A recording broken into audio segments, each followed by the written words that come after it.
Isang mapagpalang araw sa inyong lahat, mga minamahal naming tagapakinig.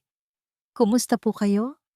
Ako po ang inyong kasama sa isang na namang paglalakbay ng puso. Isang kwentong magpapaalala sa atin na kahit sa pinakamadilim na sandali, mayroong liwanag na maaaring dumating sa hindi natin inaasahang pagkakataon. Sabi nila, ang puso raw na minsang nasugatan at nagsara ay mahirap nang buksan muli.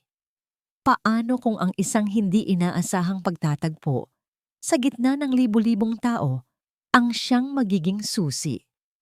Halina't pakinggan natin ang unang kabanata ng kwentong pinamagatang Ang Anghel sa Eroplano. Ang umuugong na tunog ng makina ng eroplano ay hindi kayang tabunan ang nakabibinging pag-iyak ni Tala.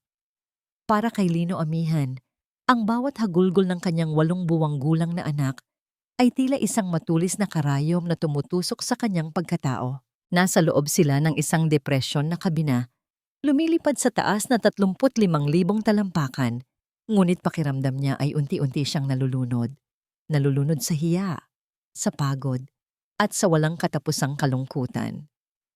Shh, anak. Tama na please. Nandito lang si Papa.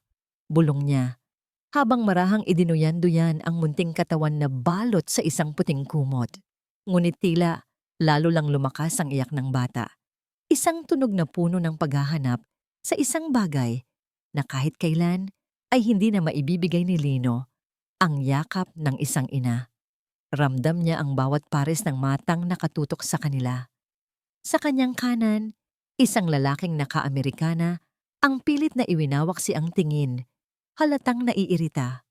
Sa kanyang kaliwa, isang matandang babae ang hindi nag-atubiling magpakita ng pagkainis. Umirap ito at bumulong sa kasama. Sa pasilyo, isang flight attendant ang ngumiti sa kanya.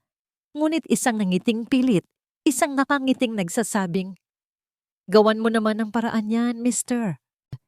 Ang bawat tingin ay isang paghatol. Hinuhusgahan siya bilang isang amang walang silbi, isang lalaking hindi kayang patahanin ang sarili niyang anak. Pawis na pawis ang kanyang noo, hindi dahil sa init, kundi dahil sa kahihiyang bumabalot sa kanya.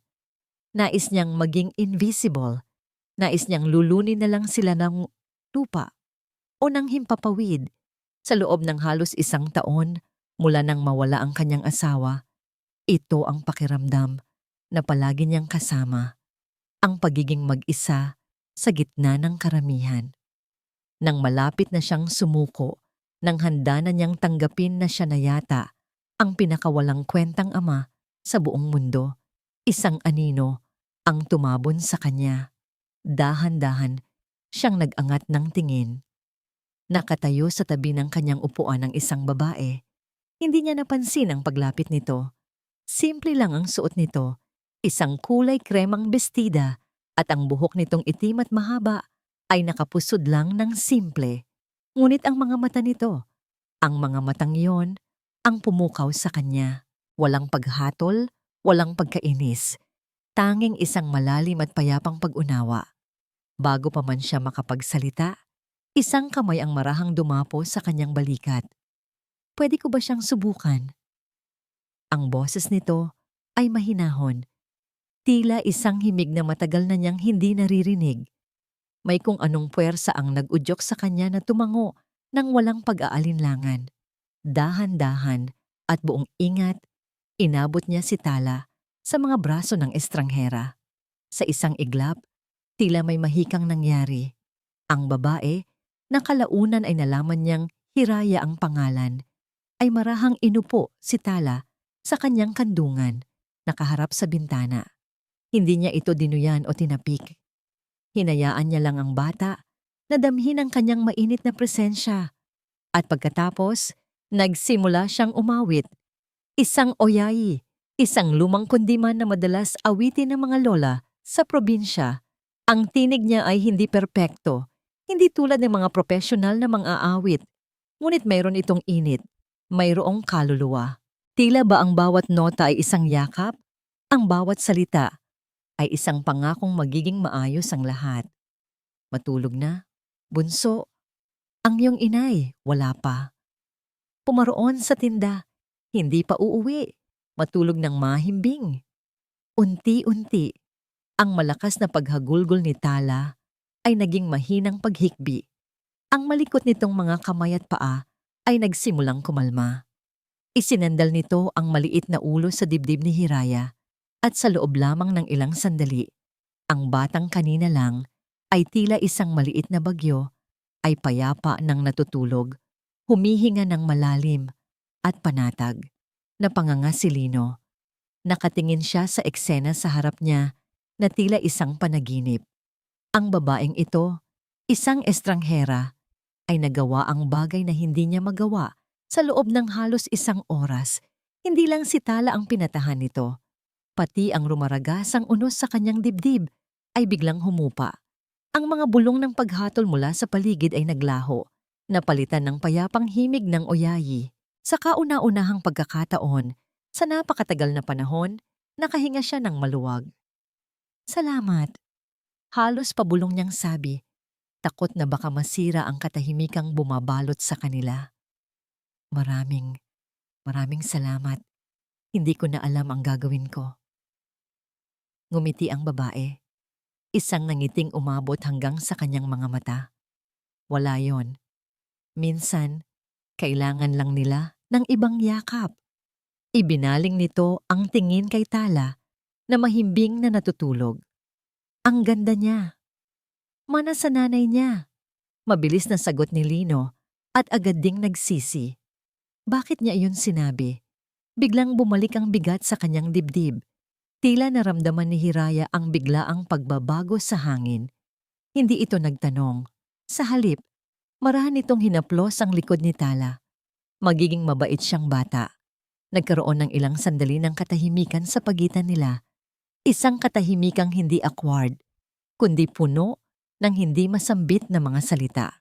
Gusto sanang itanong ni Lino ang pangalan nito, kung taga saan ito, kung bakit ito bumaba mula sa langit para tulungan siya. Ngunit bago pa man niya maihanay ang mga salita sa kanyang isip, narinig nila ang boses ng piloto. Cabin crew, prepare for landing. Tila isang kampanang gumising sa kanila mula sa isang panaginip. Nagsimulang gumalaw ang mga tao sa paligid. Inaayos ang mga gamit. Ikinakabit ang kanilang mga seatbelt. Ang payapang bula na pumapalibot sa kanila ay biglang pumutok. Kailangan ko na siyang kunin, sabi ni Lino, puno ng pag-aatubili. Tumango si Hiraya. Buong ingat, inilipat nito si Tala, pabalik sa mga braso ni Lino. Sa maikling sandaling iyon, ang kanilang mga kamay ay nagdikit. Naramdaman ni Lino ang init ng palad nito, isang init na tila kayang magpatunaw ng yelo. Bumalik si Hiraya sa kanyang upuan, ilang hanay sa unahan. Pilit siyang sinundan ng tingin ni Lino hanggang sa paglapag ng eroplano. Kailangan niya itong makausap. Kailangan niyang magpasalamat ng maayos. Nang bumukas ang pinto ng eroplano, nagsimula ang kaguluhan. Ang mga pasaherong kanina lang ay tahimik ay nagunahan na sa paglabas.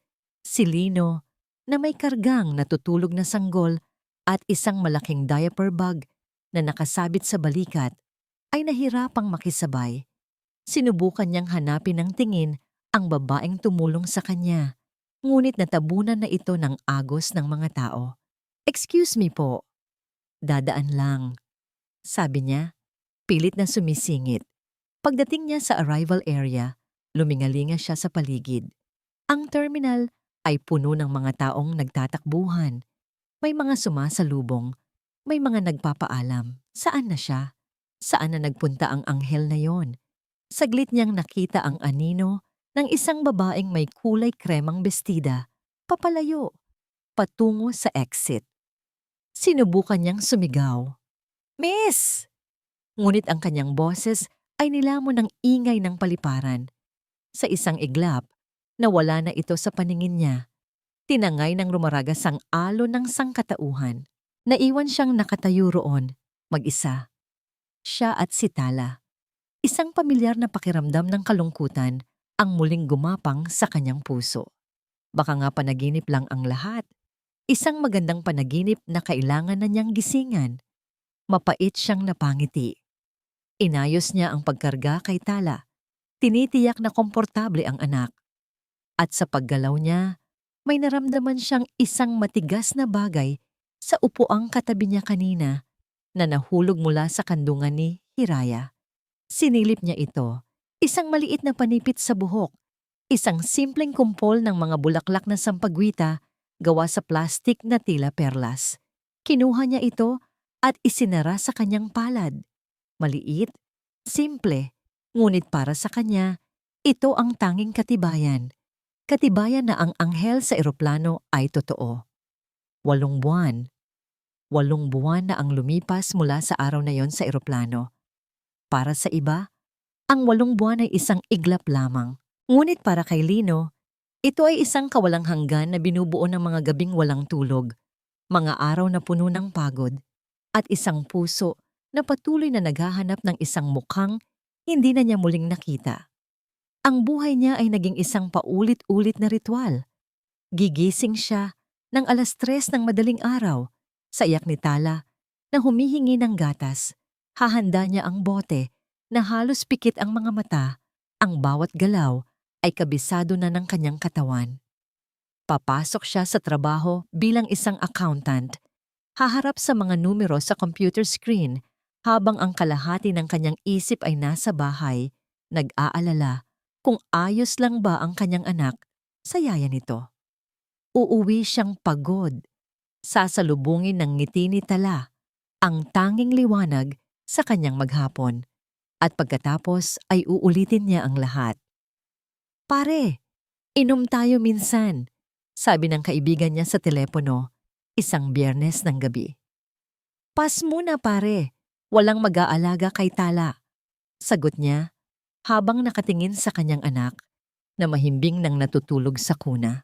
Isang pamilyar na dahilan, isang pamilyar na pag-iisa. Ang multo ng anghel sa eroplano ay nanatili sa kanyang isipan. May mga gabing, sa gitna ng katahimikan, binabalikan niya ang alaala ng mahinahong tinig nito, ang paraan ng pag-awit nito ng Oyayi, ang kapayapaang idinulot nito sa magulo niyang mundo sa loob lamang ng ilang minuto. Ang babaeng iyon ay naging isang simbolo ng pag-asang posible palang maging payapa, na posible palang may umunawa. Ngunit ang pag-asang iyon ay madalas nabubura ng isang tawag sa telepono. "Hello, Lino? Kumusta ang apo ko?" Ang boses ni Elvira Salcedo, ang kanyang biyenan, ay laging tila isang malamig na hihip ng hangin. Laging may tono ng pag-inspeksyon, hindi simpleng pangungumusta. "Okay naman po siya, Ma'am Elvira. Katatapos lang ng check-up niya nung 1 linggo. Healthy raw po, sabi ng doktor." "Siguraduhin mo lang, Lino. Mainit ang panahon ngayon. Baka naiinitan siya. O baka naman nilalamig sa aircon. Pinapakain mo ba ng tama? Ang mga organic baby food na pinadala ko, naibibigay mo ba?" Sunod-sunod na tanong nito, bawat isa ay tila isang patagong akusasyon sa kanyang kakayahan bilang ama. Napabuntong hininga si Lino, pilit na pinapakalma ang sarili. "Opo, ma'am. Naibibigay ko po lahat. Mabuti. Dahil hindi ko kakayanin kung magkakasakit ang nag-iisang alaala ng anak ko. Tandaan mo yan." At ibinaba na nito ang telepono. Iiwan si Lino na may pamilyar na bigat sa dibdib. Para kay Elvira, si Tala ay isang alaala, isang diamanteng kailangang protektahan. Para sa kanya, si Tala ang kanyang buhay. Nang gabing iyon, matapos ang tawag mula sa kanyang biyenan, hindi mapakali si Lino. Matapos niyang masigurong mahimbing na ang tulog ni Tala, umupo siya sa sala, sa gitna ng dilim. Binuksan niya ang isang maliit na kahon sa kanyang mesa. Sa loob nito ay ang panipit sa buhok na may mga bulaklak na sampagwita. 8 buwan na itong nasa kanya. 8 buwan na niya itong tinititigan. Iniisip kung sino ang babaeng nagmamay-ari nito. Saan na kaya siya ngayon? Naaalala pa kaya niya ang isang pagod na ama at ang umiiyak nitong sanggol Sa isang flight papuntang Maynila? O baka naman, isa lang siyang ordinaryong pasahero para sa kanya, isang eksenang matagal nang nabura sa kanyang alaala? Hinaplos niya ang maliliit na bulaklak. Ang paghawak dito, ang tanging nagpapaalala sa kanya na totoo ang lahat, na hindi niya iyon katang-isip lang. Kinabukasan, araw ng Sabado, hindi na niya natiis ang bigat sa loob ng bahay. Isinakay niya si Tala sa car seat at nagmaneho ng walang tiyak na patutunguhan. Kailangan niya lang ng hangin. Kailangan niyang makatakas, kahit saglit lang. Nagpatuloy siya sa pagmamaneho, lumiko sa mga kalyeng hindi niya madalas daanan, hanggang sa napadpad siya sa isang tahimik na lugar, isang barangay na tila hindi pa nasasakop ng ingay ng lungsod. At doon, sa isang kanto, nakita niya ito, isang maliit na kapihan. Ang pangalan na nakaukit sa isang tabla ng kahoy ay simple. Kapihan sa Kalinaw. May kung anong humila sa kanya. Ang buong lugar ay may aura ng kapayapaan, mga halamang nakasabit sa bintana, mga mesang gawa sa kahoy at isang mainit na ilaw na nagmumula sa loob. Tila isang kanlungan, tila isang lugar kung saan maaari siyang huminga. Ipinark niya ang kotse. Maingat niyang kinala si Tala mula sa car seat at kinarga.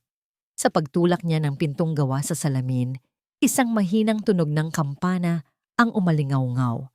Amoy bagong timplang kape. Amoy ng katahimikan. May isang babaeng nakatalikod sa counter, abala sa pag-aayos ng mga tasa.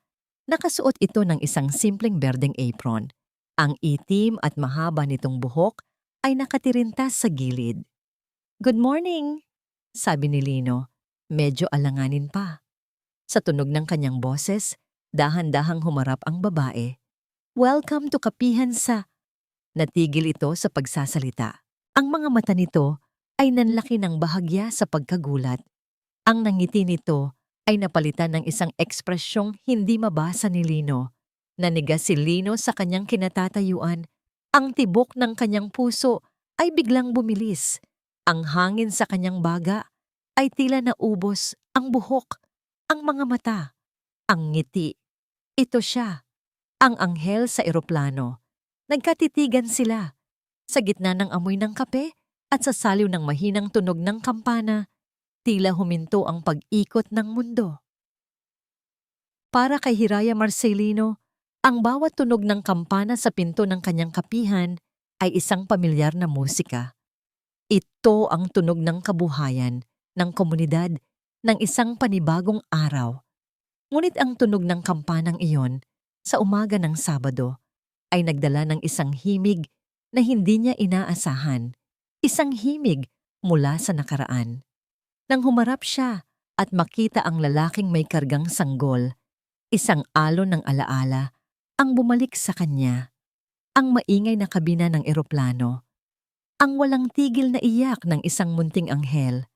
Ang mga mata ng isang amang puno ng pagod, hiya, at isang kalungkutang tila kayang punuin ang buong sasakyan.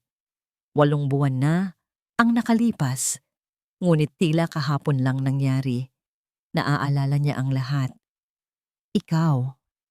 Ang tanging salitang lumabas sa bibig ni Hiraya. Halos isang bulong. Tumango ang lalaki, si Lino. Isang nangiting alanganin ang sumilay sa kanyang mga labi. "Ako nga. Hindi ko inaasahan na dito, na ikaw pala."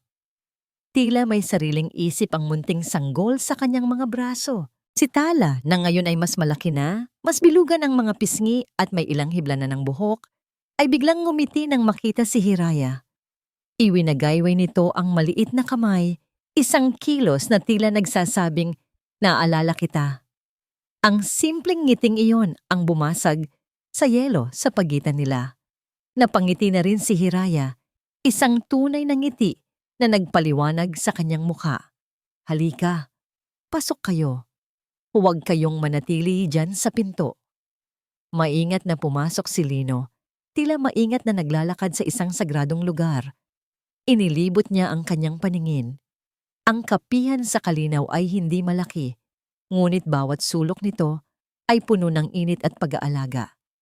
May mga librong nakahanay sa isang estante, mga litratong kuha sa iba't ibang lugar sa Pilipinas na nakasabit sa dingding, at ang halimuyak ng kape at bagong lutong tinapay ay nakakalat sa hangin. Ito ay isang lugar na binuo ng pangarap. Umupo muna kayo, alok ni Hiraya. Itinuturo ang isang maliit na mesa sa tabi ng bintana. Maingat na inilagay ni Lino si Tala sa isang high chair na nakita niya sa gilid. Pagkatapos, dumukot siya sa kanyang bulsa. Dahan-dahan niyang inilapag sa mesa ang isang bagay. Ang panipit sa buhok na may mga bulaklak na sampagwita. "Naiwan mo," sabi ni Lino. Napatingin si Hiraya sa panipit at pagkatapos ay sa mga mata ni Lino. Ang simpleng bagay na yon ay tila isang tulay na nagdurugtong sa kanilang nakaraan at sa kasalukuyan. "Akala ko nawala na to ng tuluyan," mahina niyang sabi habang marahang pinupulot ito. "Salamat." "Ako dapat ang magpasalamat," seryosong sabi ni Lino. "Iniligtas mo ako noong araw na yon. Hindi mo alam kung gaano kalaki ang naitulong mo." Umiling si Hiraya. "Wala yon. Nakita ko lang ang sarili ko sa'yo noon." Bigla siyang natigilan. Napagtantong baka masyadong personal ang kanyang sinabi. Upang ibahin ang usapan, ngumiti siya. "Anong gusto niyong inumin?" "Sagot ko na." Nag-usap sila. Mga simpleng bagay. Ang tungkol sa eroplano, kung paano lumaki si Tala, at kung paano naitayo ni Hiraya ang kapihan. Habang nag-uusap sila, naramdaman ni Hiraya ang isang kakaibang koneksyon kay Lino. Sa likod ng pagod niyang mga mata, mayroong isang kabutihan, isang lalim na bihira niyang makita sa ibang tao. At si Tala, tila ba kampante ito sa presensya niya. Masayang naglalaro sa laruang ibinigay niya. Ngunit sa gitna ng magaan na pag-uusap, hindi maalis sa isip ni Hiraya ang anino ng kanyang sariling mga problema. Habang nakikipagtawanan siya kay Lino, ang mga mata niya ay palihim na sumusuulyap sa isang sobreng nakapatong sa ilalim ng counter.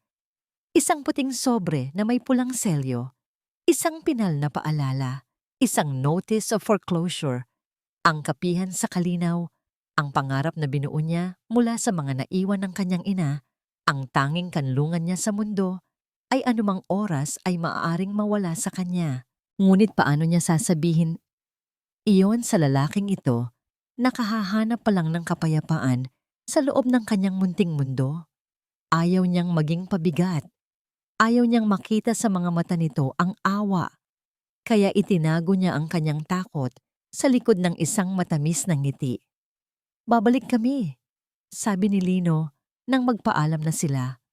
"Mukhang nagustuhan ni Tala ang mga pandesal mo." "Lagi kayong welcome dito," sagot ni Hiraya, isang sagot na may kasamang kirot sa kanyang puso. "Hanggang kailan?" tanong ng isang munting boses sa kanyang isip. Habang pinagmamasdan niya si Lino at Tala, napapalabas ng pinto. Isang pakiramdam ng saya at lungkot ang nag-uunahan sa kanyang dibdib. Masaya siyang muli silang nagkita. Ngunit malungkot siya dahil baka sa susunod na pagbalik nila, hindi na siya ang sasalubong sa kanila. Baka ibang pangalan na ang nakasulat sa pinto. Nang tuluyan na silang makaalis, ang nangiti sa labi ni Hiraya ay unti-unting naglaho. Huminga siya ng malalim, pilit na pinapatatag ang sarili. Kakayanin niya ito. Kailangan niyang kayanin. Ngunit nang akmang babalik na siya sa counter, isang marangyang itim na sasakyan ang biglang huminto sa tapat ng kapihan. Bumukas ang pinto sa passenger side at isang babaeng nakasuot ng eleganteng itim na bestida ang bumaba. Ang kanyang tindig ay puno ng awtoridad, ang kanyang mukha ay seryoso at malamig, at ang kanyang mga mata ay tila kayang tumagos sa sinuman. Naglakad ito patungo sa pinto ng kapihan na may isang layuning hindi maikakaila. Nanlamig ang mga kamay ni Hiraya. Tila biglang humigpit ang hangin sa paligid. Kilala niya ang mga tinging iyon. Ito ang mga tingin ng isang taong hindi sanay na mabigo. Ang tunog ng kampana ay muling umalingaw-ngaw. Ngunit ngayon, ang dala nito ay hindi na musika. Ang dala nito ay isang babala. Ang kapihan sa kalinaw ay naging kanlungan ni Lino. Sa mga sumunod na linggo, ang dating walang direksyong pagmamaneho tuwing Sabado ay naging isang pinananabikang ritual. Ang pagbisita sa kapihan ni Hiraya ay naging liwanag sa madilim niyang mundo. Hindi na lang ito tungkol sa masarap na kape o sa malambot na pandesal. Ito ay tungkol sa pakiramdam. Ang pakiramdam ng pagiging normal, ng pagiging Lino lang, at hindi lang ang biyudong ama ni Tala. Ang bawat pagbisita ay isang maliit na hakbang palapit sa isa't isa. Minsan, habang nagtitimpla ng kape si Hiraya, kinukwentuhan siya ni Lino tungkol sa kumpanyang pinagtatrabahuhan niya. Minsan, habang naglalaro si Tala sa sahig, ikinukwento naman ni Hiraya ang mga pangarap ng kanyang ina para sa kapihan. Isang hapon, nakita ni Lino na medyo umuuga ang isang paa ng mesa sa paborito nilang pwesto. Kinabukasan, bumalik siya na may dalang toolbox at inayos ito. Habang abala siya sa pagpihit ng tornilyo, pinapanood siya ni Hiraya mula sa counter. Isang maliit na ngiti ang nakaguhit sa kanyang mga labi. Sa mga sandaling iyon, hindi sila dalawang estrangherong pinagtagpo ng tadhana. Sila ay 2 taong nagtutulungan, bumubuo ng isang bagay na simple ngunit totoo. At si Tala, tila ba nakahanap din siya ng sarili niyang kanlungan kay Hiraya.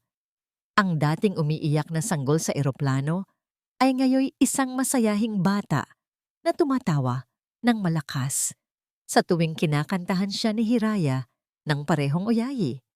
Natutunan na nitong iwagayway ang kanyang kamay bilang paalam sa tuwing aalis na sila. Isang kilos na nag-iiwan ng ngiti sa labi ni Hiraya at ng kakaibang init sa puso ni Lino. Ang bigat na matagal nang nakadagan sa balikat ni Lino ay unti-unting gumagaan. Ang mga pader na itinayo niya sa paligid ng kanyang puso ay nagsisimulang magkaroon ng mga siwang. Sa unang pagkakataon, mula nang mawala ang kanyang asawa, naramdaman niyang posible palang sumaya muli. Ngunit ang kaligayahan, tulad ng sikat ng araw sa maulap na panahon, ay madalas panandalian. Isang gabi, habang pinapatulog niya si Tala, narinig ni Lino ang tunog ng isang sasakyang huminto sa tapat ng kanyang bahay. Nagtaka siya. Gabi na at wala naman siyang inaasahang bisita. Sumilip siya sa bintana at nanlamig ang kanyang buong katawan.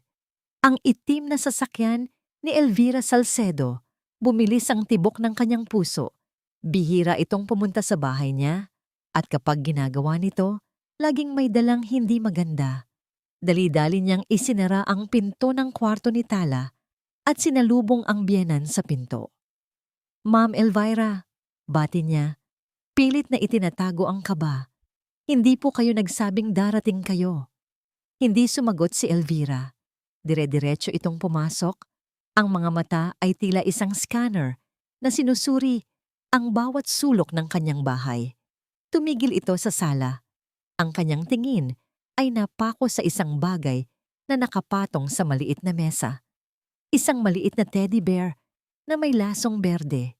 Regalo ni Hiraya kay Tala noong isang araw. "Ano ito?" tanong ni Elvira. Ang boses ay malamig at matalim. "Ah, laruan lang po iyan. Bigay ng isang kaibigan," sagot ni Lino. Pakiramdam niya ay isang estudyanteng nahuli ng prinsipal. "Kaibigan?"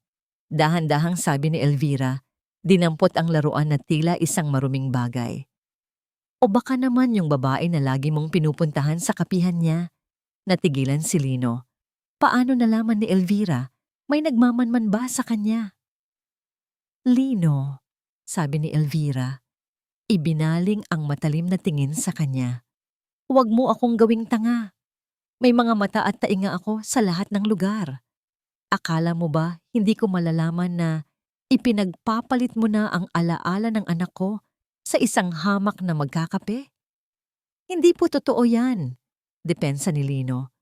Tumaas na rin ang kanyang boses. Si Hiraya ay kaibigan ko lang at wala akong ipinagpapalit. Kaibigan? Tumawa si Elvira, isang tawang walang saya. Nakikita ko ang mga ngiti mo sa mga litrato, Lino. Huwag kang magsinungaling sa akin. Masyado pang maaga para kalimutan mo ang asawa mo. Masyado pang maaga para magpasok ka ng ibang babae sa buhay ng apo ko. Lumapit ito sa kanya, ang mga matay nag-aapoy sa galit at pighati.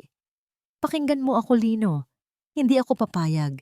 Hindi ako papayag na palitan ng kahit sino ang anak ko. At lalong hindi ako papayag na lumaki ang apo ko na tinatawag na nanay ang ibang babae. Ang bawat salita ay tila isang suntok sa sikmura ni Lino. Ang nakaraan at ang kasalukuyan ay nagbabanggaan sa kanyang harapan. At si Elvira, ang personifikasyon ng nakaraang ayaw bumitaw. Gagawin ko ang lahat para protektahan ang pamana ng anak ko, mariing sabi ni Elvira. At kasama doon si Tala. Huwag mo akong subukan. Pagkasabi niyon, padabog niyang ibinagsak ang teddy bear sa sahig at tinalikuran si Lino. Naglakad ito palabas. Ang bawat hakbang ay mabigat at puno ng pagbabanta. Naiwan si Lino na nakatayo sa gitna ng sala, nanginginig sa galit at takot. Pinulot niya ang teddy bear mula sa sahig. Napatingin siya sa saradong pinto ng kwarto ni Tala. At pagkatapos ay sa litrato ng kanyang kasal na nakasabit sa dingding. Ang kaligayahang nagsisimula palang sumibol sa kanyang puso ay biglang natabunan ng anino nung nakaraan. Isang pader na gawa sa alaala, pighati at pagbabanta. At sa gitna ng lahat, naramdaman na naman niya ang pamilyar na pakiramdam.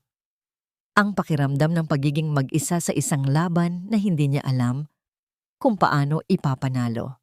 Habang si Lino ay nakikipagbuno sa mga multo ng kanyang nakaraan, si Hiraya naman ay tahimik na nilalabanan ang mga halimaw ng kanyang kasalukuyan.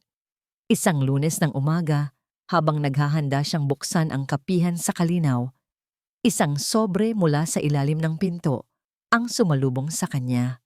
Pamilyar ang logo ng bangko na nakatatak dito. Nanginginig ang mga kamay niyang pinulot ito. Bawat hibla ng kanyang pagkatao ay sumisigaw na huwag itong buksan, ngunit alam niyang hindi niya maaaring takasan ang katotohanan. Umupo siya sa isa sa mga upuan, sa parehong pwesto kung saan madalas umupo si Lino at si Tala. Huminga siya ng malalim at pinunit ang sobre. Final Demand Letter. Ang mga salita ay tila tumalon mula sa papel at sumampal sa kanyang mukha. Binasa niya ang mga detalye, ang kabuuang halaga ng utang na minana niya mula sa pagkakasakit ng kanyang ina, ang mga sunod-sunod na hindi niya pagbabayad, at ang huling hatol, 15 araw. 15 araw para bayaran ang lahat, kung hindi ang kapihan, ang lupa. Ang lahat ng pinaghirapan nila ng kanyang ina ay mapupunta sa kung sino mang korporasyon ang bumili ng kanyang utang. Pakiramdam ni Hiraya ay gumuho ang sahig na kanyang inuupuan. Ang kapihan ay hindi lang isang negosyo para sa kanya. Ito ang kanyang tahanan. Ito ang huling piraso ng kanyang ina na natitira sa mundo. Bawat mesa, bawat tasa, bawat halaman ay may kwento. Ang pader na pininturahan nila ng sabay, ang counter na binuo mula sa lumang kahoy sa kanilang bakuran, ang recipe ng ensaymadang isinulat ng kamay ng kanyang ina, lahat ng ito ay unti-unting mawawala. Ang unang pumasok sa kanyang isip ay si Lino. Ang ideya na sabihin sa kanya ang lahat ay mabilis na dumaan sa kanyang isipan. Ngunit kasabay nito, isang mas malakas na damdamin ang pumigil sa kanya. Ang hiya. Paano niya sasabihin kay Lino na ang babaeng nagbibigay sa kanya ng kapayapaan ay siya mismong walang kapayapaan sa sariling buhay? Paano niya aaminin na ang kanlungan na natagpuan nito ay malapit ng gumuho? Si Lino ay may sarili ng mabibigat na pasanin. Ayaw niyang dagdagan pa iyon. Ayaw niyang maging isa pang problema sa buhay nito. At higit sa lahat, ayaw niyang makita ang awa sa mga mata nito. Gusto niyang maging Hiraya, ang babaeng matatag, ang babaeng nakangiti, ang babaeng kayang patahanin ang isang umiiyak na sanggol. Hindi si Hiraya, ang babaeng palubog sa utang, kaya't nagpasya siyang sarilinin ito. Tinawagan niya ang bangko, nakiusap para sa isang loan restructuring o kahit man lang kaunting palugit. Ngunit ang sagot ay isang malamig at walang emosyong pagtanggi. I'm sorry, ma'am. A third-party private firm has already acquired your loan. Wala na po sa aming mga kamay yan. Sinubukan niyang maghanap ng mga pwedeng utangan, mga kaibigan, mga kamag-anak. Ngunit ang halagang kailangan niya ay masyadong malaki. Ang bawat pagtanggi ay tila isang pako na lalong nagbabaon sa kanyang pag-asa. Sa kabila ng lahat, pilit niyang isinusuot ang maskara ng katatagan sa tuwing darating si Lino. Parang pagod ka yata ngayon? Tanong ni Lino isang hapon. Napansin ang pamumutla sa kanyang mukha at ang madilim na bilog sa ilalim ng kanyang mga mata. Pilit nang ngumiti si Hiraya, iwinawaksi ang pag-aalala. Wala to. Napuyat lang kagabi, may tinapos na inventory. Gusto mo ng isa pang kape? Masarap yung bago naming blend. Naniwala naman si Lino. O marahil ay pinili nitong maniwala. Patuloy pa rin itong nagkwento tungkol sa mga bagong salitang natututunan ni Tala. Habang si Hiraya naman ay tumatango at nakikinig. Ngunit ang isip niya ay lumilipad sa ibang lugar, sa mga numero, sa mga deadline, sa papalapit na katapusan. Naging mas mahirap ang pagpapanggap sa bawat araw na lumilipas. Ang dating natural niyang nangiti ay naging pilit. Ang kanyang mga tawa ay tila may guwang. Ang pagod at stress ay unti-unting umuukit sa kanyang mukha. Isang gabi, matapos isara ang kapihan, hindi na niya nakayanan. Umupo siya sa sahig sa isang madilim na sulok ng bodega, niyakap ang kanyang mga tuhod, at doon, sa gitna ng katahimikan at amoy ng mga sako ng kape, humagulgol siya nang walang tunog. Inilabas niya ang lahat ng takot, lahat ng pag-aalala, lahat ng sakit na matagal na niyang kinikimkim. Pakiramdam niya ay mag-isa siya sa isang malawak na karagatan at gaano man siya kabilis lumangoy, unti-unti pa rin siyang hinihila pababa ng alon. Nang tumunog ang kanyang telepono, halos mapatalon siya sa gulat. Isang hindi rehistradong numero. Pinunasan niya ang kanyang mga luha at sinagot ito. Hello? Si Miss Hiraya Marcelino po ba ito? Tanong ng isang formal na boses sa kabilang linya. Ako nga po. Sino po ito? Ako si Attorney De Guzman. Tumatawag mula sa Salcedo Land Development Corporation. Kami ang bagong may-ari ng loan account mo para sa property sa Barangay Silangan. Salcedo, pamilyar ang pangalan. Ngunit sa sobrang pagod ng kanyang isip, hindi niya ito gaanong pinansin. Gusto sanang makipag-usap sa iyo ng CEO ng kumpanya, patuloy ng abogado, para pag-usapan ang maayos na pag-turnover ng property. Ang mga salitang turnover ay tila isang pinal na hatol. Wala nang negosasyon, wala nang pakiusap. Ito na ang katapusan. Napalunok si Hiraya. Ang lalamunan niya ay tuyong-tuyo. Sige po, saan at kailan? Ibinigay ng abogado ang mga detalye. Isang mamahaling restaurant sa susunod na Miyerkules, alas 7 ng gabi. Ang araw bago ang final deadline. Pagkababa ng telepono, napasandal si Hiraya sa pader. Blanko ang kanyang isip. Haharapin niya ang taong kukuha sa lahat ng natitira sa kanya. Isang taong wala siyang ideya kung sino. Isang taong walang mukha na may hawak sa kanyang kinabukasan. Miyerkules, ang araw ng pagtutuos. Para kay Lino, ito ang araw para ipaglaban ang kanyang hinaharap. Matapos ang pagbabanta ni Elvira, ilang gabi siyang hindi nakatulog ng maayos. Ang takot na baka kunin nito si Tala at ang galit na pinapakialaman nito ang kanyang personal na buhay ay nag-uumapaw sa kanyang dibdib. Hindi na pwede ang palaging pagtahimik. Hindi na pwede ang palaging pagpaparaya. Kailangan niyang tumayo para sa kanyang sarili, para kay Tala, at para kay Hiraya. Ma'am Elvira, sabi niya sa telepono noong umaga. Ang boses ay formal ngunit matatag. Kailangan po nating mag-usap ngayong gabi. Pumayag ito at sila'y nagkasundo na magkita sa isang mamahaling restaurant sa Makati. Isang lugar na pinili ni Elvira. Isang lugar kung saan siya ang may kontrol. Bago umalis ng bahay, hinalikan ni Lino si Tala sa noo habang ito'y natutulog. Para sa'yo to, anak. Bulong niya. Para sa ating dalawa. Nagsuot siya ng isang disenteng polo shirt, inayos ang kanyang sarili sa salamin, at huminga ng malalim. Sa kanyang isip, inihanda na niya ang mga sasabihin niya. Sasabihin niyang may karapatan siyang sumaya. Sasabihin niyang mahalaga si Hiraya sa kanya. At sasabihin niyang hindi niya hahayaang sirain ni Elvira ang anuman sa mga iyon. Sa kabilang dako ng lungsod, si Hiraya ay naghahanda para sa sarili niyang pagtutuos. Para sa kanya, ito ang araw ng pagsuko.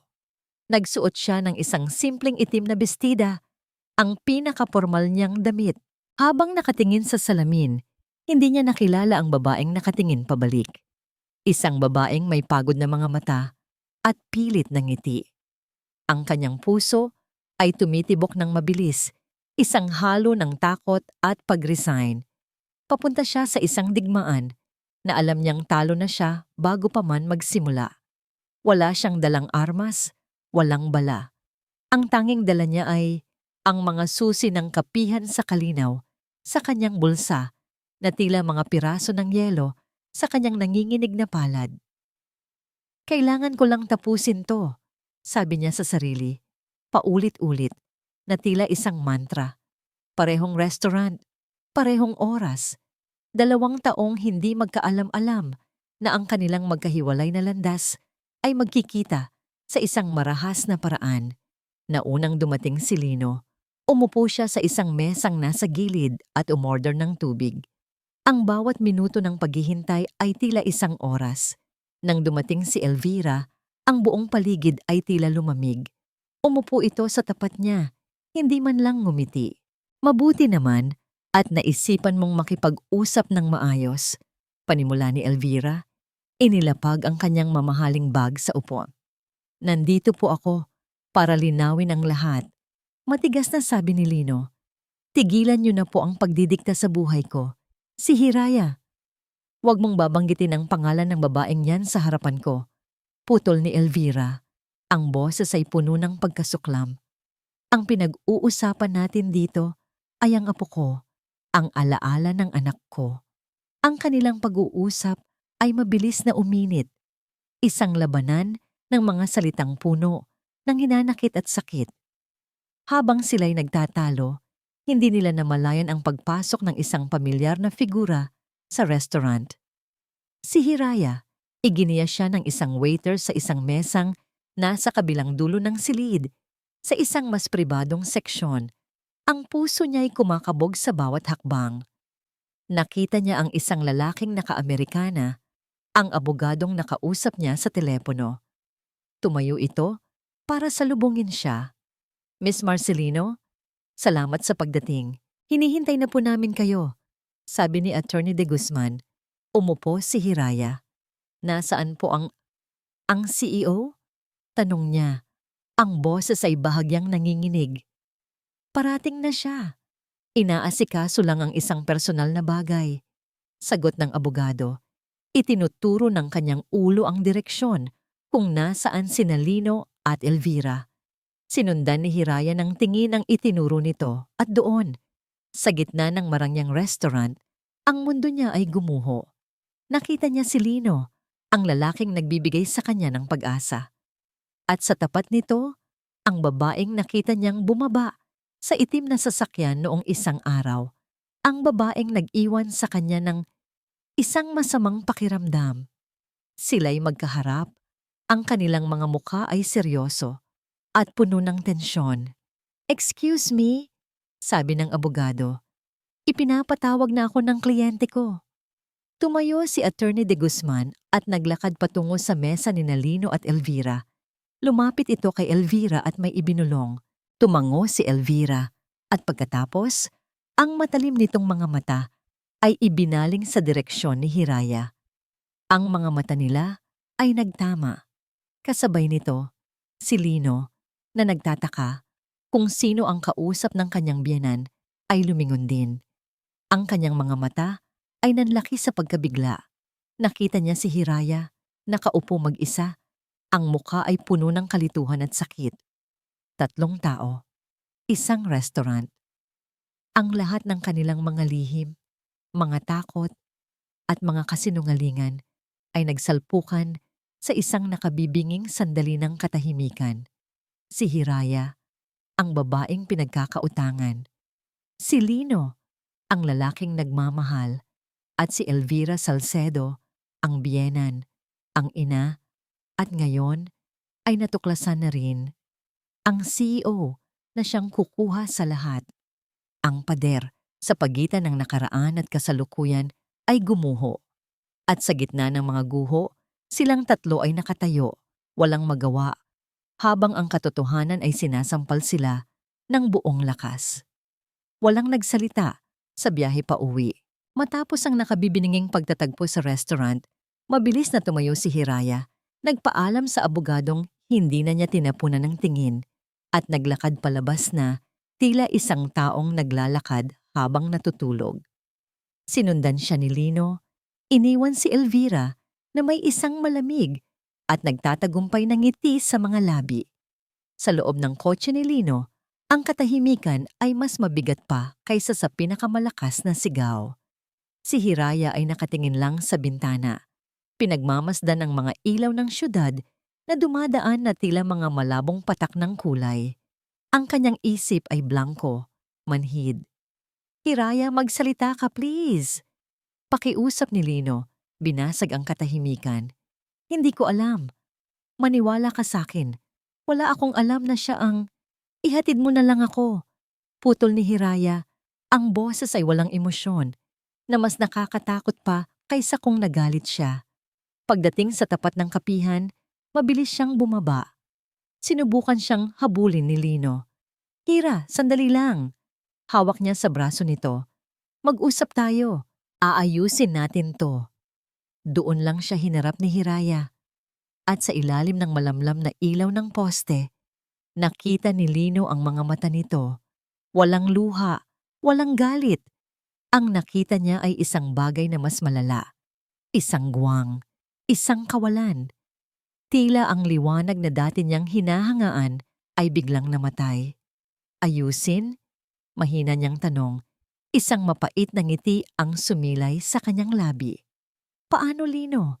Paano mo aayusin ang isang bagay na simula't sapul ay sira na? Isa lang pala akong piyesa sa laro ninyo ng biyenan mo. Ako ang collateral damage sa gera ninyong dalawa. Hindi totoo yan, giit ni Lino. Mahalaga ka sa akin, Hira. Mahalaga? Tumawa siya, isang tawang walang saya. Kung mahalaga ako, bakit may mga sikreto? Bakit may mga bagay kang hindi sinasabi? Ang buong akala ko, ang kapihan ko ang problema, pero hindi pala. Ako ang problema. Ang paglapit ko sa'yo, sa pamilya ninyo, yon ang problema. Bawat salita niya ay tila isang patalim na tumatarak sa puso ni Lino. Dahil sa isang banda, alam niyang may katotohanan ng mga sinasabi nito. May mga bagay siyang hindi pa sinasabi, ang tungkol sa tunay na bigat ng relasyon niya kay Elvira, ang tungkol sa tunay na dahilan ng pagkamatay ng kanyang asawa. Ang mga lihim na yon ay bumuo ng isang pader sa pagitan nila. Isang pader na ngayon ay nararamdaman ni Hiraya ng buong buo. Pakiramdam ni Hiraya ay niloko siya, hindi lang ni Lino, kundi ng tadhana. Ang lalaking akala niya ay kasama niya sa paghilom ay siya palang konektado sa mismong sugat na papatay sa kanyang mga pangarap. Ang pagkakasala ay hindi lang dahil sa hindi pagsasabi ni Lino ng totoo. kundi sa sarili niyang katangahan, sa pag-asa, sa pagtitiwala, sa pagpayag na buksan ang isang pusong matagal nang nakasara. "Problema ko to, Lino," sabi niya. Ang boses ay mas matatag na ngayon. Isang malamig na katatagan. "Huwag mo nang dagdagan. Huwag ka nang bumalik dito. Hiraya, huwag mong sabihin yan. Umalis ka na, please." Tinalikuran na niya ito at pumasok sa loob ng kapihan, nilak ang pinto at hindi na lumingon pa. Naiwan si Lino sa labas, nakatayo sa ilalim ng ilaw ng poste, pakiramdam ay mas mag-isa pa kaysa dati. Ang babaeng nagturo sa kanya kung paano muling ngumiti ay siya na ngayong nagsasara ng pinto sa kanya. Sa mga sumunod na araw, isang hindi nakikitang pader ang itinayo ni Hiraya. Hindi na niya sinasagot ang mga tawag at text ni Lino. Kapag pumupunta si Lino sa kapihan, laging nakasara ang pinto na may karatulang "Closed for inventory." Sa loob, si Hiraya ay gumagalaw na tila isang anino. Nililinis niya ang mga tasa na hindi naman marumi. Pinupunasan niya ang mga mesang makintab na. Inaayos niya ang mga upuan sa isang perpektong linya. Ginagawa niya ang lahat para lang maging abala, para lang hindi mag-isip. Ngunit sa bawat sulok, nakikita niya ang multo ni Lino at ni Tala, ang kanilang tawanan, ang kanilang mga ngiti. Si Lino naman ay unti-unting nilalamon ng desperasyon. Sinusubukan niyang kausapin si Elvira, ngunit hindi nito sinasagot ang kanyang mga tawag. Ang bawat araw na hindi niya nakakausap si Hiraya ay isang parusa. Nagsisimula na niyang maintindihan, hindi sapat na sabihin lang na hindi niya alam.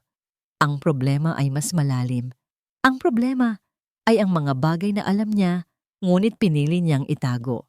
Ang mga kasinungalingan at mga hindi sinasabi ay nagtayo ng isang pader na ngayon ay hindi niya alam kung paano gigibain.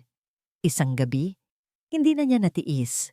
Pumunta siya sa kapihan, kahit alam niyang sarado ito. Madilim sa loob. Umuulan ng mahina. Sumandal siya sa pinto. Ang noo niya ay nakadikit sa malamig na salamin. "Hiraya, alam kong nandyan ka," sabi niya. Ang boses ay basag. Halos pabulong sa gitna ng ambon. "Patawarin mo ako. Patawarin mo ako kung hindi ko sinabi ang lahat. Natakot ako. Natakot akong husgahan mo, pero mas natatakot akong mawala ka." "Mahal kita, Hira." Halos hindi na marinig na sabi niya. "Huwag mo naman akong piliting lumayo sa'yo." Sa loob ng madilim na kapihan, sa kabilang panig ng pinto, nakasandal din si Hiraya. Ang kanyang likod ay nakadikit sa malamig na kahoy. Naririnig niya ang bawat salita, ang bawat panginginig sa boses ni Lino. Ang mga luha na matagal na niyang pinigilan ay nagsimula nang dumaloy sa kanyang mga pisngi. Gustong-gusto niyang buksan ang pinto. Gustong-gusto niyang yakapin ito at sabihing pinapatawad na niya ito. Ngunit ang takot at ang sakit ay mas malakas. Paano kung buksan niya ang pinto at mas masaktan lang siya sa huli? Kaya't nanatili siyang tahimik, nakikinig sa tunog ng ulan at sa tibok ng sarili niyang durog na puso. Habang ang lalaking mahal niya ay nasa labas lang, isang pinto lang ang pagitan, ngunit tila 1,000 milya ang layo. Ang pader na itinayo ni Hiraya ay hindi nagigiba, at ang pader na itinayo ni Elvira ay lalo pang tumitibay. Si Lino ay nasa gitna, unti-unting dinudurog ng bigat ng dalawang nag-uumpugang bato. Araw-araw, sinusubukan niyang tawagan si Hiraya, ngunit diretso lang ito sa voicemail.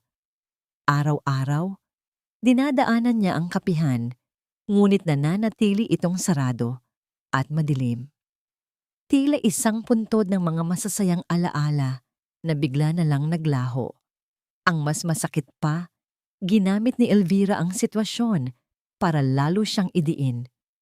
Isang umaga, isang opisyal na sulat ang dumating sa kanyang pinto. Hindi ito mula sa bangko o sa kahit anong kumpanya. Galing ito sa korte. Isang petisyon na inihain ni Elvira Salcedo Para sa soul custody ni Tala, nanlamig ang buong katawan ni Lino habang binabasa ang mga nakasulat. Ang mga salita ay tila mga ahas na tumutuklaw sa kanya.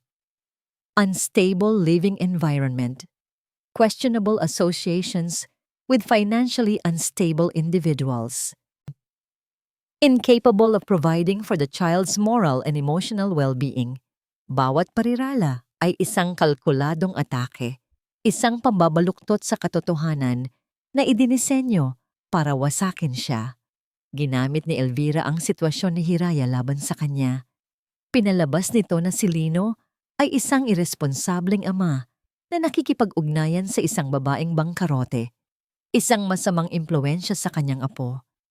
Ito na ang huling baraha. Ang pinakamabigat na banta. Hindi na lang ito tungkol sa kapihan o sa relasyon nila ni Hiraya. Ito ay tungkol sa kanyang anak. Sa isang iglap, ang lahat ng galit, lahat ng pagtitimpi, lahat ng pighati na kinimkim ni Lino sa loob ng mahigit 1 taon ay sumabog. Pakiramdam niya ay wala na siyang matatatakbuhan, wala nang matatataguan. Dinala niya ang sulat at nagmaneho nang mabilis papunta sa isang lugar na matagal na niyang iniiwasan. Ang sementeryo.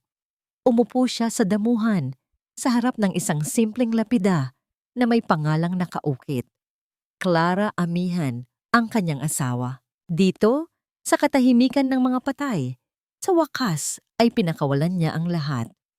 Hindi ko na kaya, Clara, sabi niya. Ang boses ay nanginginig, hindi sa galit, kundi sa purong pagod at pagsisisi. Ang nanay mo, kukunin na niya si Tala. Gagamitin niya ang lahat para makuha ang gusto niya. At ako, wala akong panlaban. Tumingala siya sa langit. Ang mga luhang kanina pa niya pinipigilan ay nagsimula ng mamuo sa kanyang mga mata. Kasalanan ko to lahat, di ba? Kung naging mas mabuti lang sana akong aso, kung nakinig lang sana ako. At doon, sa harap ng puntod ng kanyang asawa, sa kauna-unahang pagkakataon, sinabi niya ng malakas ang katotohanang matagal na niyang ibinaon sa pinakamadilim na sulok ng kanyang kaluluwa. Hindi ka namatay dahil sa komplikasyon. Humagulgol siya. Hindi yon ang buong kwento. Nagkaroon ka ng postpartum depression. Sinabi mo sa akin na malungkot ka, na pakiramdam mo ay nag-iisa ka, pero hindi ako nakinig. Ang sabi ko, pagod ka lang yan. Ang sabi ko, lahat ng bagong ina, ganyan ang nararamdaman. Masyado akong naging abala sa trabaho. Masyado akong naging lalaki. Akala ko, ang pagiging malakas ay sapat na. Pinunasan niya ang kanyang mga luha gamit ang likod ng kanyang palad. Noong araw na yon, noong araw na iniwan mo kami, hindi aksidente ang pag-inom mo ng napakaraming sleeping pills. Alam ko, alam nating dalawa. Pero duwag ako. Hindi ko kayang aminin kahit sa sarili ko. Kaya hinayaan kong maniwala ang lahat sa kwento ng doktor. Hinayaan kong isipin ni Ma'am Elvira na kasalanan ng ospital dahil kung aaminin ko ang totoo, aaminin ko rin na may kasalanan ako. Ang pagsasabi ng katotohanan ay masakit, tila isang lason na inilalabas mula sa kanyang sistema. Ngunit kasabay ng sakit, mayroong isang maliit na piraso ng kalayaan na intindihan na niya ngayon. Ang pagtatago niya sa katotohanan ay hindi pagprotekta sa alaala ni Clara. Ito ay pagtatago sa sarili niyang pagkukulang. At ang pagtatagong ito ang siyang nagbigay ng armas kay Elvira para gamitin laban sa kanya. Ito ang pader na humaharang sa kanya para maging totoo kay Hiraya. Kailangan nilang malaman ang totoo. Kailangan ni Elvira na marinig ito para maintindihan na ang kalaban ay hindi si Lino, kundi ang sakit na hindi nila parehong nakita. At kailangan itong marinig ni Hiraya para maintindihan ang bigat ng krus na kanyang pinapasan. Tumayo si Lino. Ang kanyang mga binti ay nanginginig pa rin, ngunit ang kanyang mga mata ay mayroon ng bagong determinasyon. Tapos na ang pagtatago. Tapos na ang pagiging biktima. Kung ito na ang huling laban, lalaban siya gamit ang tanging armas na natitira sa kanya. Ang katotohanan, nagmaneho siya sa gitna ng papalubog na araw at papalakas na ulan. Ang kanyang destinasyon ay iisa lang, ang kapihan sa kalinaw. Huminto siya sa tapat. Madilim pa rin sa loob, ngunit alam niyang nandoon si Hiraya. Kailangan niyang makausap ito, kahit pa ito na ang huling pagkakataon. Bumaba siya ng kotse, hindi alintana ang pagbuhos ng ulan na agad bumasa sa kanyang damit. Kumatok siya sa pinto, walang sumasagot. Kumatok siya ulit, mas malakas. Hiraya, buksan mo to, parang awa mo na. Ilang sandali pa, dahan-dahang bumukas ang pinto. Si Hiraya, ang buhok niya'y magulo, ang kanyang mga matay namumugto. Nakasuot lang ito ng isang maluwag na t-shirt at pajama pants. Ang babaeng dati puno ng buhay ay tila isang anino na lang ng dati niyang sarili. Tumingin ito sa kanya, ang mga matay walang emosyon. Anong kailangan mo, Lino? Hindi sumagot si Lino. Sa halip, itinaas niya ang basang sobre mula sa korte. At pagkatapos, tumingin siya ng diretso sa mga mata ni Hiraya, handa nang isuko ang kanyang huling sikreto. Kailangan mong malaman ang lahat, sabi niya. Ang boses ay basag, ngunit puno ng isang nakakatakot na katatagan. Kailangan mong malaman ang totoong dahilan kung bakit namatay ang asawa ko. Pinapasok ni Hiraya si Lino. Hindi dahil gusto niya, kundi dahil sa bigat ng mga salitang binitawan nito.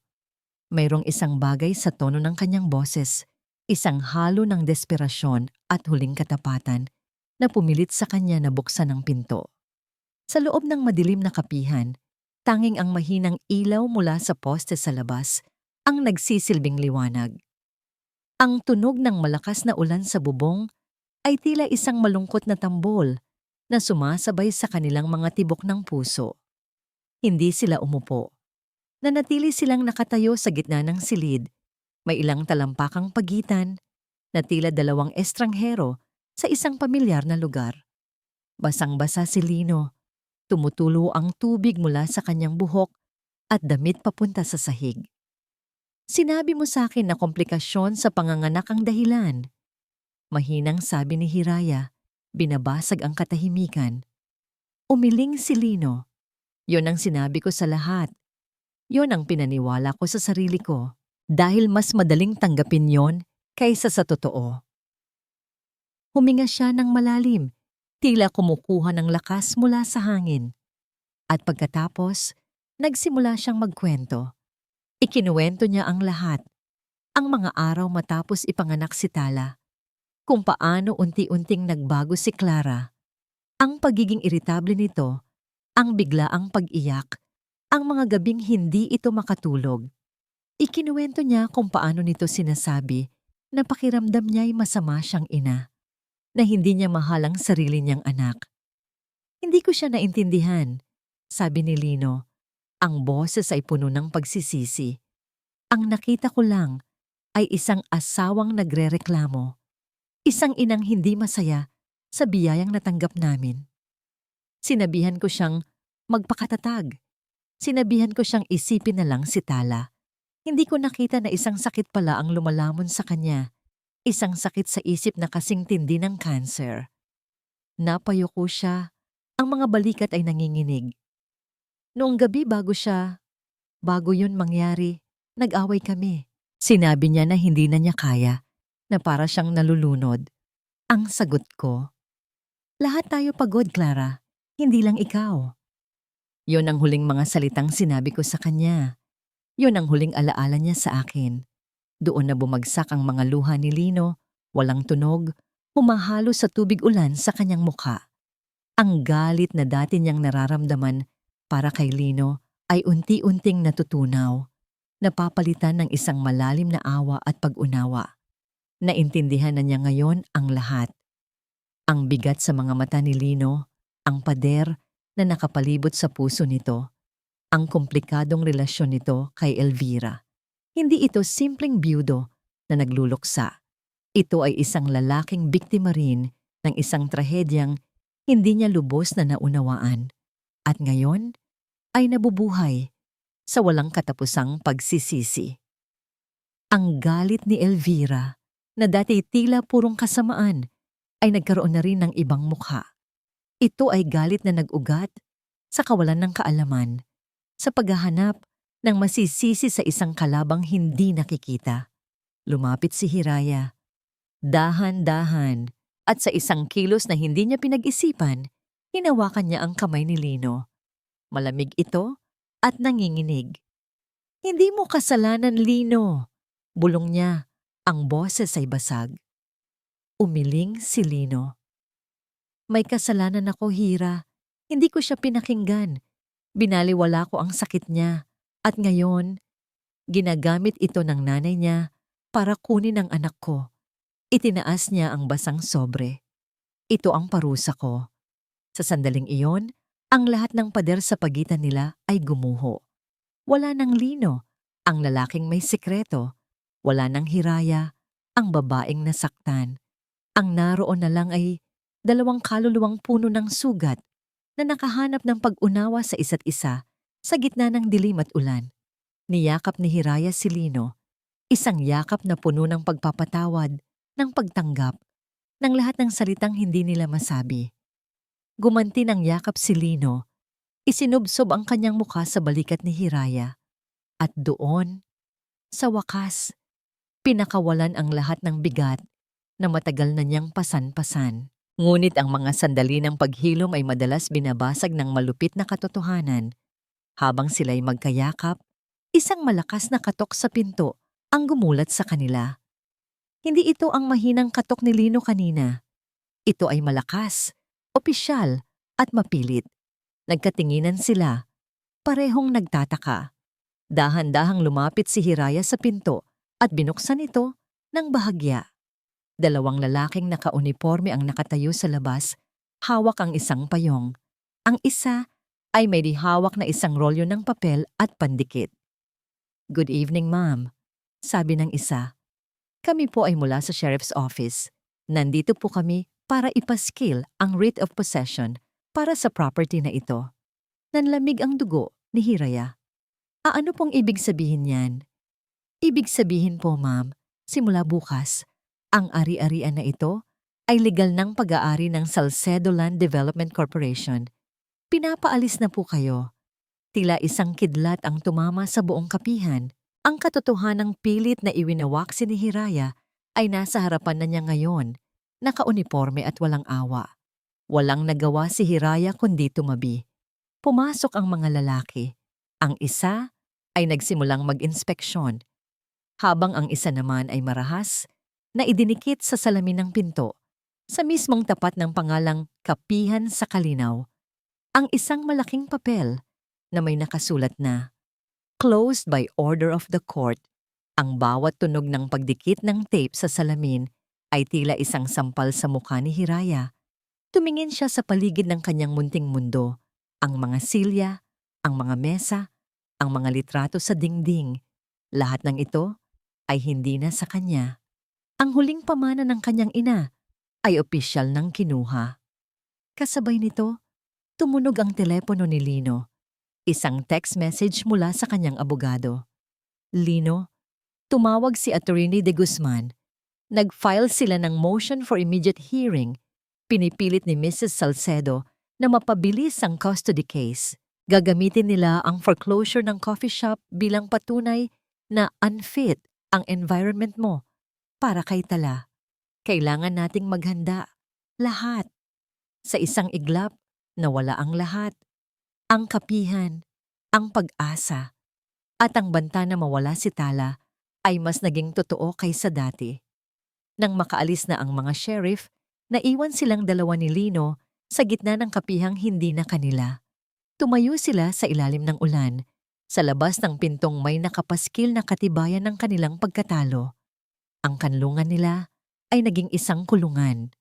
Hinawakan ni Lino ang kamay ni Hiraya, mahigpit. Ang init nito, ang tanging bagay na totoo sa gabing iyon. "Maaring nakuha na nila ang lugar na to," sabi ni Lino. Ang boses ay nanginginig, ngunit may bahid ng bagong apoy. Pero hindi ko hahayaang kunin nila si Tala. Hindi ko hahayaang kunin kanila sa akin. Ngunit habang nakatingin sila sa nakasaradong pinto at sa papalakas na ulan, ang mga salita ay tila walang bigat. Ang pakiramdam ng pagkatalo ay lubos at kumpleto. Lahat ay nawala. Ang courtroom ay malamig at tahimik. Bawat tunog, ang pag-ubo ng isang tao sa likod, ang paglipat ng pahina ng stenographer, ang pag-click ng ballpen ng abogado, ay umalingaw-ngaw sa loob ng silid na tila isang anunsyo ng kapahamakan. Si Lino ay nakaupo sa tabi ng kanyang abogado. Ang kanyang mga kamay ay magkadikit sa ibabaw ng mesa, mahigpit na magkahawak na tila nagdarasal. Sa kabilang panig, si Elvira Salcedo ay nakaupo ng tuwid. Ang kanyang mukha ay isang maskara ng malamig na determinasyon, napapaligiran ng kanyang pangkat ng mga magagaling na abogado. Sa likod, sa mga upuan para sa mga manonood, nakaupo si Hiraya. Hindi siya inutusan ni Lino na pumunta, ngunit alam niyang kailangan niyang naroroon. Para sa kanya, para sa kanila. Ang hangin ay mabigat sa tensyon. Ang laban para kay Tala ay nagsimula na. Unang tumayo, ang abogado ni Elvira. Magaling siya, matalas magsalita. Ipininta niya ang isang larawan ni Lino bilang isang lalaking pabaya at hindi matatag. Ginamit niya ang lahat. Ang pagkamatay ni Clara, ang pagkawala ng kapihan sa kalinaw ni Hiraya. Your Honor, sabi ng abogado, ang boses ay puno ng pekeng pag-aalala. Ang aking kliyente, si Mrs. Elvira Salcedo, ay walang ibang hangad kundi ang kapakanan ng kanyang nag-iisang apo. Si Mr. Amihan, sa kasamaang palad, ay nagpakita ng sunod-sunod na maling pagpapasya. Nakikipag-ugnayan siya sa isang babaeng hindi lang bangkarote, kundi nawalan pa ng negosyo dahil sa kapabayaan. Anong klaseng kapaligiran ito para sa isang batang musmos? Bawat salita ay isang dagok para kay Hiraya. Gusto niyang tumayo at sumigaw, ngunit pinigilan niya ang kanyang sarili. Kinuyom ang kanyang mga kamao. Sumunod na tinawag sa witness stand si Elvira. Umiiyak siya habang ikinukwento ang tungkol sa kanyang anak, sa kanyang maagang pagkawala. Ipininta niya ang sarili bilang isang lolang nag-aalala. Isang lolang handang gawin ang lahat para iligtas ang kanyang apo mula sa isang mapanganib na sitwasyon. Ang kanyang mga luha ay epektibo. Ang simpatya ng korte ay malinaw na nasa panig niya. Pagkatapos, si Lino na ang tinawag. Habang naglalakad siya patungo sa witness stand, ang mga binti niya ay tila naging halaya. Pakiramdam niya ay lahat ng mata ay nakatutok sa kanya, humuhusga. Umupo siya, nanumpa, at humarap sa korte. Ang una niyang ginawa ay hanapin ang mga mata ni Hiraya. Nakita niya ito. Tumango ito sa kanya, isang maliit na kilos na nagbigay sa kanya ng lakas na hindi niya alam na kailangan niya. Mr. Amihan, nagsimula ang abogado ni Elvira sa cross-examination. Handa nang durugin siya. Totoo ba na ang babaeng madalas mong kasama, si Miss Hiraya Marcelino, ay puwersahang pinaalis sa kanyang negosyo dahil sa pagkakautang? Totoo po, mahinang sagot ni Lino. At totoo ba na sa kabila nito, hinahayaan mong alagaan niya ang iyong anak, si Tala? Totoo po. Wala na po akong ibang katanungan, Your Honor. Umupo ang abogado, may isang mapanuyang nangiti. Tapos na ang laban, sa isip niya. Ngunit ang abogado ni Lino ay tumayo. Your Honor, wala po kaming balak na kontrahin ang mga paratang na yon. Sa halip, nais po naming bigyan ng konteksto ang kagalang-galang na hukuman. Lumapit ito kay Lino. Mr. Amihan, maaari mo bang sabihin sa amin, ano ang tunay na dahilan ng pagkamatay ng iyong asawa? Isang bulungan ang kumalat sa buong silid. Si Elvira ay napatingin. Nang masama kay Lino, tila nagbababala. Ito na ang sandali. Huminga ng malalim si Lino. Hindi niya tinignan ang abogado. Sa halip, ibinaling niya ang kanyang tingin ng diretso kay Elvira Salcedo. Ang asawa ko po si Clara. Nagsimula siya. Ang boses ay nanginginig sa simula, ngunit unti-unting tumatatag. Ay hindi namatay dahil sa komplikasyon sa panganganak. Ang asawa ko po ay namatay dahil sa isang malubhang kaso ng postpartum depression. Ang bulungan sa silid ay naging isang ganap na katahimikan. Maging ang hukom ay napasandal sa kanyang upuan, ang buong atensyon ay nakay Lino. Siya po ay isang mabuting ina. Mahal na mahal niya si Tala, patuloy ni Lino. Ang mga luha ay nagsisimula nang dumaloy sa kanyang mga pisngi. Ngunit meron po siyang sakit. Isang sakit na hindi ko nakita. Isang sakit na binaliwala ko. Isang sakit na pumatay sa kanya. Tumingin siya sa kanyang biyenan. Ang kanyang mga mata ay puno ng sakit at pagsisisi. Alam kong masakit itong marinig, Ma'am Elvira, pero kailangan niyong malaman. Dito, ang kanyang formal na ma'am ay naging isang mas personal na tawag. Kailangan mong malaman, Mama. Ang pagtawag niyang iyon ay tila isang kidlat na tumama kay Elvira. Pinabayaan ko siya. Pag-amin ni Lino, ang kanyang boses ay basag na sa pag-iyak. Hindi ako naging mabuting asawa. Iyon ang kasalanan ko. At habang buhay ko po iyong pagsisisihan, pero hindi po ako pabayang ama. Mahal na mahal ko ang anak ko. Ibinaling niya ang kanyang tingin sa hukom. Si Hiraya po. Tinulungan niya akong makita ang mga pagkakamali ko. Tinulungan niya akong maging mas mabuting ama. Ang pagkawala ng kapihan niya ay hindi dahil sa kapabayaan. Nawala iyon dahil ginamit niya ang lahat ng kanyang naipon para sa pagpapagamot ng kanyang ina na may cancer. Tumingin siya muli kay Elvira. Ang kanyang mga mata ay nagsusumamo. Pareho po tayong nawalan, Mama. Pareho po nating mahal si Clara at pareho nating mahal si Tala. Huwag po nating hayaan na ang sakit at ang mga hindi natin pagkakaunawaan ang maging dahilan para sirain ang natitirang pamilya sa atin. Pagkatapos ng kanyang mga salita, isang nakabibinging katahimikan ang bumalot sa buong courtroom. Walang gumagalaw, walang nagsasalita. Ang tanging maririnig ay ang pigil na paghikbi mula kay Hiraya. Si Elvira Salcedo ay nakatulala. Ang kanyang mukha ay hindi na isang maskara ng galit, kundi isang basag na salamin ng pighati. Ang mga salita ni Lino, lalo na ang pagtawag nito sa kanya ng mama, ay tila bumasag sa pader ng galit na matagal na niyang itinayo. Ang katotohanang ibinunyag ni Lino ay hindi isang akusasyon, kundi isang paanyaya. Isang paanyaya na magluksa ng tama. Sa kauna-unahang pagkakataon, nakita niya si Lino, hindi bilang ang lalaking kumuha sa kanyang anak, kundi bilang isang taong nasasaktan din, tulad niya. Ang matigas na postura ni Elvira ay unti-unting lumambot. Ang kanyang mga mata ay napuno ng luha. Nakatingin siya kay Lino, hindi na may galit, kundi may isang bagong damdamin na gumuguhit sa kanyang mukha. Isang damdamin ng naguguluhang pag-unawa. Ang pagsabog ng katotohanan sa loob ng courtroom ay nag-iwan ng isang malalim na katahimikan. Dahil sa bigat ng emosyonal na testimonya ni Lino, idineklara ng hukom ang isang maikling recess para bigyan ng pagkakataon ang magkabilang panig na pag-isipan ang mga susunod na hakbang. Sa labas ng silid hukuman, sa isang tahimik na pasilyo, naupo si Lino. Ang kanyang mukha ay nakasubsob sa kanyang mga palad. Pakiramdam niya ay naubos ang lahat ng lakas sa kanyang katawan. Inilabas na niya ang lahat.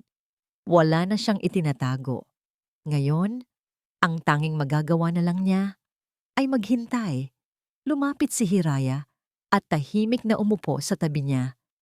Hindi siya nagsalita. Hinawakan niya lang ang balikat ni Lino. Isang simpleng haplos na nagsasabing, "Nandito ako, narinig kita, ipinagmamalaki kita." Sa kabilang dako, si Elvira ay nagkulong sa isang maliit na conference room kasama ang kanyang mga abogado. Ang dating matatag at dominanteng babae ay tila naging marupok. Ang mga salita ni Lino ay paulit-ulit na umuugong sa kanyang isipan. Postpartum depression. Hindi ko siya pinakinggan. Pareho po tayong nawalan, Mama.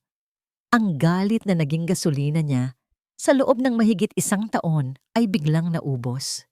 Ang natira ay isang malawak at malamig na kawalan. Ang kaaway na matagal na niyang hinahanap ay hindi pala si Lino. Ang kaaway ay isang sakit na hindi nila nakita. Isang aninong kumitil sa buhay ng kanyang anak. At sa paghahanap niya ng hustisya, nabulag siya at muntik nang makagawa ng isa pang inhustisya. Matapos ang ilang minuto, lumabas si Elvira sa silid.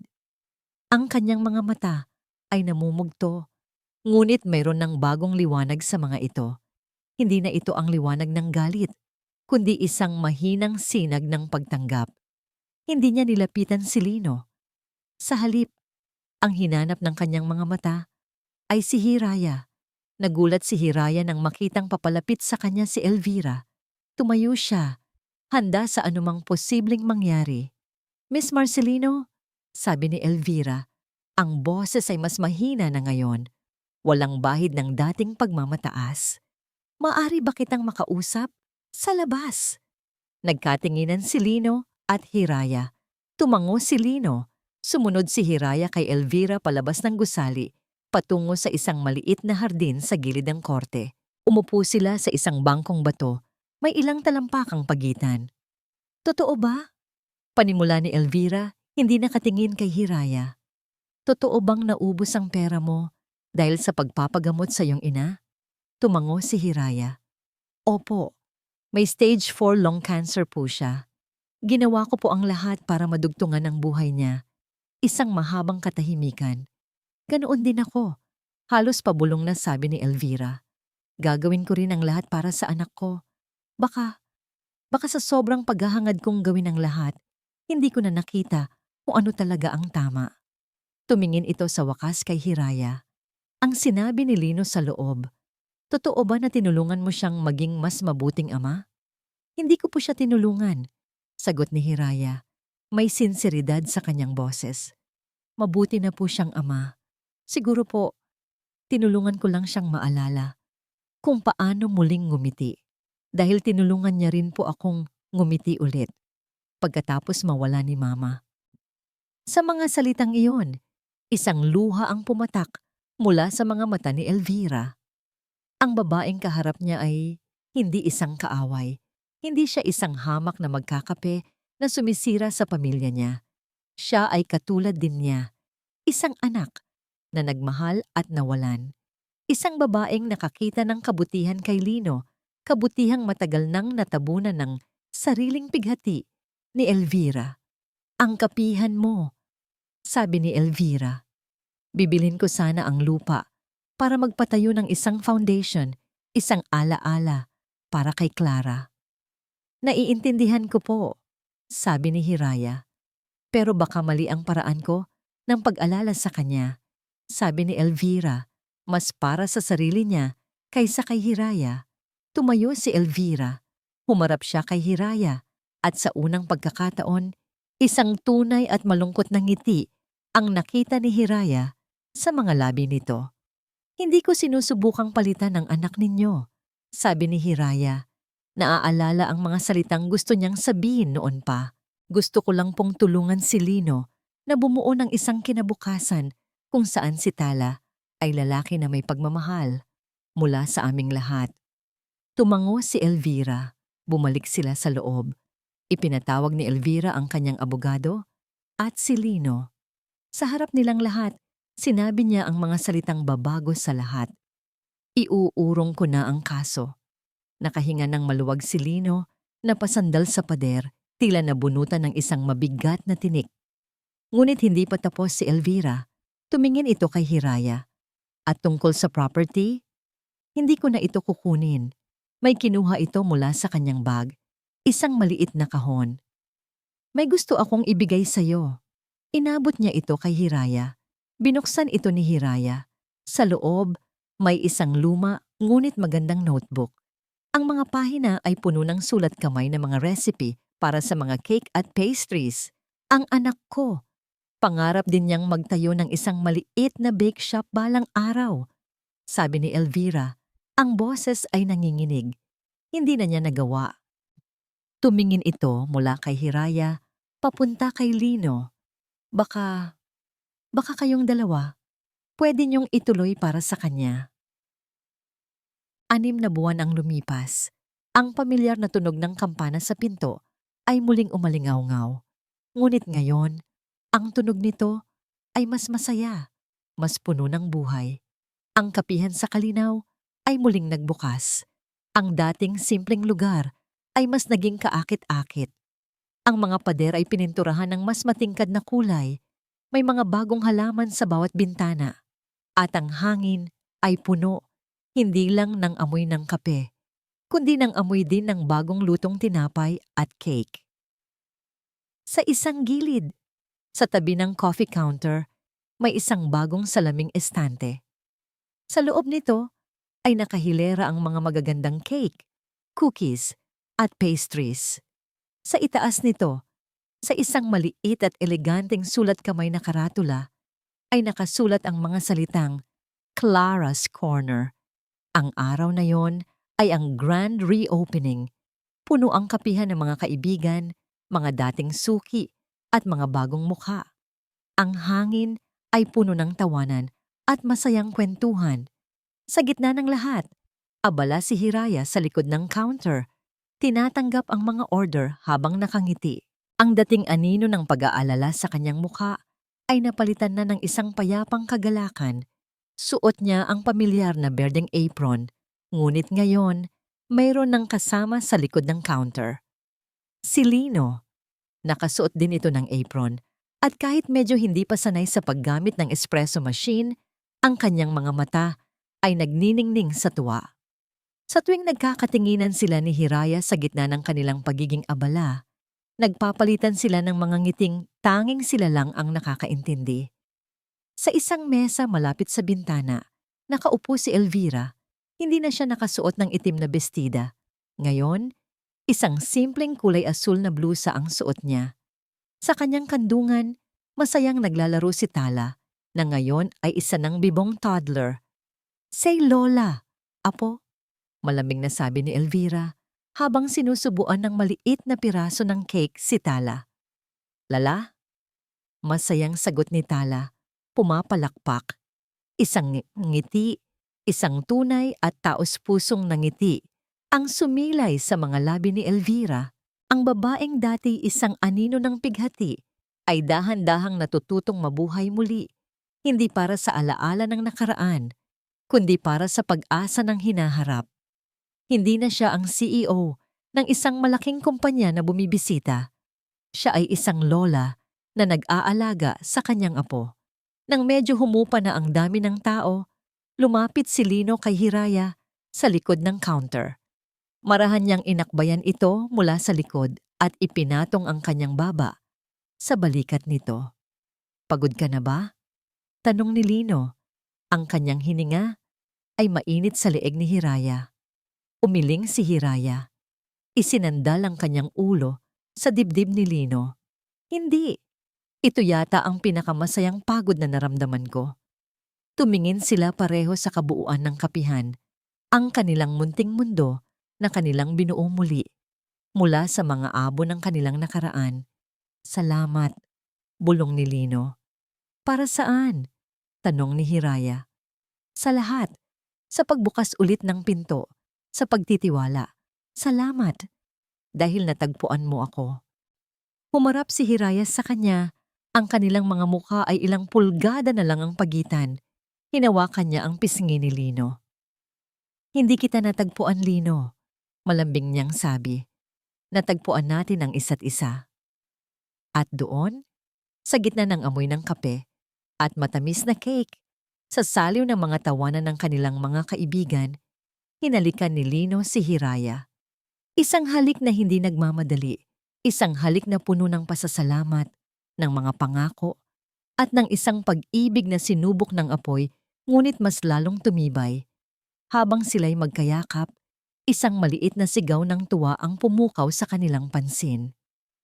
Si Tala. Bumaba ito mula sa kandungan ni Elvira at, sa kauna-unahang pagkakataon, tumayo ng mag-isa. Nanginginig ang kanyang maliliit na binti, ngunit may determinasyon sa kanyang mga mata. Tumingin siya sa direksyon ni Nalino at Hiraya. At pagkatapos, dahan-dahan, humakbang siya. 1, 2, 3 nanginginig na hakbang. Lahat ng tao sa kapihan ay napahinto. Lahat ng mata ay nakay Tala. Si Elvira ay napatayo. Ang kanyang mga kamay ay nasa bibig. Mga luha ng tuwa ang nasa kanyang mga mata. Ang mga unang hakbang ni Tala ay hindi lang mga hakbang ng isang bata. Ito ay isang simbolo. Ito ang unang hakbang ng kanilang bagong pamilya. Isang pamilyang hindi perpekto.